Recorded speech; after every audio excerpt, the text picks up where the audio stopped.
안녕하세요. 잘살자TV의 백광부 제이크리입니다. 삼성의 이재용 부회장은 지난 18일 횡령 및 뇌물공여 혐의에 대한 파기환송심 재판에서 징역 2년 6개월의 실형을 선고받았습니다. 세기의 재판이라는 말까지 나온 이재용 삼성전자 부회장의 국정농단 재판이 사실상 마무리된 것이죠. 이재용 부회장에게 2020년 경자년은 상당히 힘든 해였습니다. 그의 사주는 어떻길래 경자년에 이렇게 힘든 일들을 겪어야만 했을까요? 이번 시간에는 이재용 부회장의 사주를 한번 알아보도록 하겠습니다. 이재용 부회장은 1968년 6월 23일 신시생으로 알려져 있습니다. 사주를 보면 연주와 월주에 편재 무토가 있습니다. 편재는 큰 재물이고 연주는 조상, 월주는 부모를 상징하므로 조상대대로 부잣집에 태어난 갑부집 아들 사주로 볼 수 있습니다. 여기에 다시 식신 혹은 상관이 재성을 생조하는 식상생재격으로서 무토편재는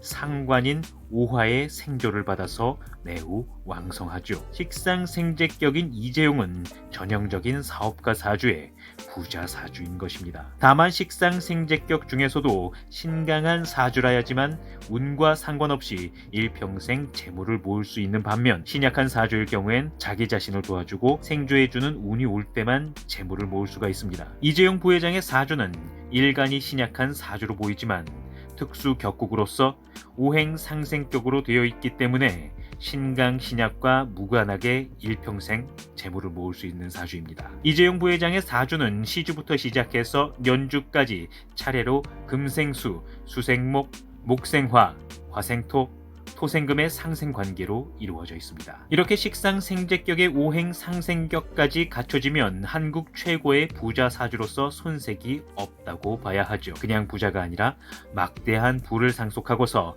그 후로도 일생 내내 계속해서 재산을 모으는 부자의 사주입니다. 그렇다고 완벽한 사주라고 볼 수는 없고 약간의 흠이 보이긴 합니다. 먼저 월지와 일지가 좌우충으로 부부궁이 불안정하다는 점이 그것입니다. 이것은 이재용 부회장의 부부 생활이 평탄하지 못하다는 것을 보여주죠. 부부궁이 불안한 가운데 천간에 뜬 편재 무토 2개는 편재가 아내를 뜻하기도 하기에 아내를 2명 이상 맞이하게 된다는 것으로 해석할 수도 있습니다. 그 외에 보이는 큰 흠이 또 하나 있습니다. 그것은 일간 간목에게 있어 물, 즉 수가 많아 보이는 것입니다. 현재의 상황은 간목이 물에 뜬 나무인 부목으로서 여기서 대운과 세운에서 물이 더 들어온다면 이재용 부회장의 아신인 간목은 썩은 나무가 되어 크게 흉해지는 것이죠. 명리학에서는 일간에 뿌리나 동기가 없이 일간을 생조하는 인성기운만 왕성하면 오히려 신약해진다고 말합니다. 이재용 부회장의 사주를 보면 아신인 갑의 동기와 뿌리인 갑, 을, 인, 묘, 진 등이 없이 간목이 혼자 있고 사방에 수가 넘치는 모습입니다. 사주에서는 이렇게 물이 많이 들어오면 나무가 물에 뜨면서 썩어버린다고 표현을 합니다. 이런 식으로 목이 부목이 되어서 썩어서 약해지게 되면 장작으로서의 역할을 못하게 되니 목생화의 기운도 약해질 수밖에 없죠. 이와 더불어 수국화의 영향으로 월지의 오화는 제 기능을 상실하게 됩니다. 그러면 이재용 부회장의 사주, 식상생재의 구조가 무너져 흉한 일이 발생한다는 것을 예측할 수 있습니다. 그렇기에 이재용 부회장의 경우 사주에 목이 가장 필요한 사주인데요. 그의 사주에는 일간의 간목을 제외하면 목이 없습니다. 희신은 임수입니다. 신약한 사주인 경우 보통은 인성이 오면 좋지만 이재용 부회장의 사주처럼 일간과 같은 기운이 천간과 지지에 아예 없고 인성이 왕성하다면 인성은 흉신이 됩니다. 그렇기에 이재용 부회장에게 임수가 희신으로서 작용하기 위해서는 수가 반드시 토국수의 형태로 토의 제어를 받거나 혹은 반드시 수생목의 형태로 목의 동기가 있어야 합니다. 그 외의 운은 오행상생격 및 식상생재격으로서 어떤 운이 오든 일생이 무탈하며 큰 재산을 모을 수 있는 운인 것입니다. 어쨌든 결론적으로 이재용 부회장의 사주에서 용신은 목이고 희신은 수라는 것이죠. 흉신은 오행상생격의 특성상 흉신이 따로 존재하지는 않지만 금을 흉신으로 분류할 수 있습니다. 그의 사주에 금이 단독으로 오면 약간 흉하기는 하지만 그 흉은 크지 않고 무난한 정도입니다. 오히려 수가 단독으로 오거나 금과 수가 같이 들어올 때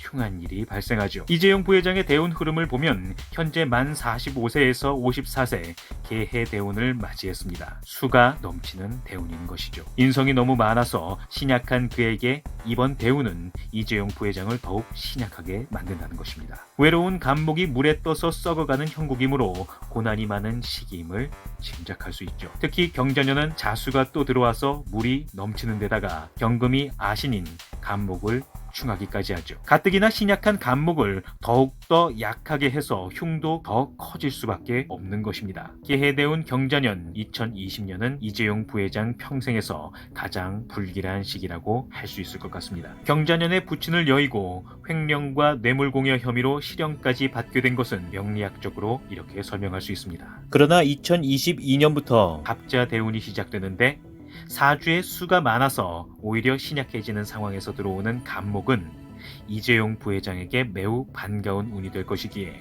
2022년은 이재용 부회장에게 큰 성취를 이루게 만들어줄 것으로 보입니다. 세운상으로 그가 좋아지는 시기는 2022년 이민년인데요. 이때 오는 인목은 아무리 많은 수가 와도 능히 감당할 수 있는 지지이며 이재용 부회장의 아신과 동기인 운이기에 그에게 큰 도움이 될 것으로 보입니다. 삼성그룹은 그간 정경유착과 부정한 경영승계 및 문호조 경영 때문에 크게 비판받아왔습니다. 이에 이번 국정농단 사건에서 파기환송심 재판부는 삼성이 앞으로 정치 권력자 요구에도 응하지 않으려면 어떻게 해야 하는지 방안을 마련하라고 이재용 부회장에게 정경유착의 해결 방안을 요청했죠. 이재용 부회장이 받은 이번 실형 선고는 이러한 재판부의 요청에도 불구하고 삼성준법감시위원회가 정경유착 방안을 마련하는 데 지지부진하자 내려진 것으로 보입니다. 명리학은 불가능한 것을 요구하지 않습니다. 명리학적 관점에 따르면 삼성 이재용 부회장에게 억울한 측면이 다분합니다. 왜냐하면 정치 권력자의 요구에도 응하지 않으려면 어떻게 해야 하는지 그 방안을 마련해야 할 주체는 이재용 부회장이 아니라 정치권이기 때문이죠. 한국에서는 정경유착으로 비난받지만 해외에 나가기만 하면 그 나라에서 가장 훌륭한 기업으로 손꼽히고 칭송이 자자한 기업이 바로 삼성입니다. 아무리 기업이 정치 권력자 요구에 응하지 않으려고 해도 기업의 생사 여탈권을 가진 정치에 기업은 굽혀야만 하고 정치에 편승해서 같이 붙어먹을 수밖에 없는 것이 현실입니다. 이것이 박정희 이래 지금까지 고쳐지지 않은 한국의 정경유착 자본주의, 노멘클라투라 자본주의의 현실인 것이죠. 경영승계도 마찬가지입니다. 60%나 되는 상속세율 앞에서 부정한 경영승계를 하지 않겠다고 마음먹을 수 있는 사람이 몇이나 될까요? 몇 대만 내려가면 재산 대부분을 국가에 헌납해야 하는데 누가 정직한 경영승계를 할까요? 착한 기업이라고 소문난 오뚜기조차 일감 몰아주기 부정행위를 하는 실정인데 말이죠. 선진국처럼 기업에 당당한 경영승계를 요구하려면 상속세를 아예 없애주고 나서 정당한 경영승계를 요구해야 합니다. 무노조 경영도 마찬가지입니다. 강력한 노조의 권리 앞에 무력한 한국의 기업에게 어떻게 무노조 경영을 비판할 수 있겠습니까? 선진국처럼 노동 3권을 강력하게 보장해 주려면 선진국처럼 기업에게도 강력한 해고 자유권과 직장 폐쇄권, 파업 시 대체 인력 투입권을 확실하게 보장해 줘야 한다는 것입니다. 그래야 힘의 균형이 이루어지면서 노동자에게도 기업에게도 모두에게 바람직한 환경이 됩니다. 이재용 부회장의 사주에서 흉신은 금인데요. 이재용 부회장에게 금은 관성입니다. 여기서 관은 정부 권력기관을 이야기하는 것인데요. 즉 이후부터는 관인 정부 권력기관을 멀리하면서 정경유착을 탈피해야 한다는 것이죠. 자, 오늘의 영상은 여기까지입니다. 이번 시간에는 이재용 삼성 부회장의 사주를 분석해 보았습니다. 오늘의 영상이 도움이 되셨다면 구독과 좋아요 그리고 댓글과 알람 설정까지 참여해 주시면 감사하겠습니다. 이상 잘살자TV의 백광부 제이클이었습니다. 감사합니다.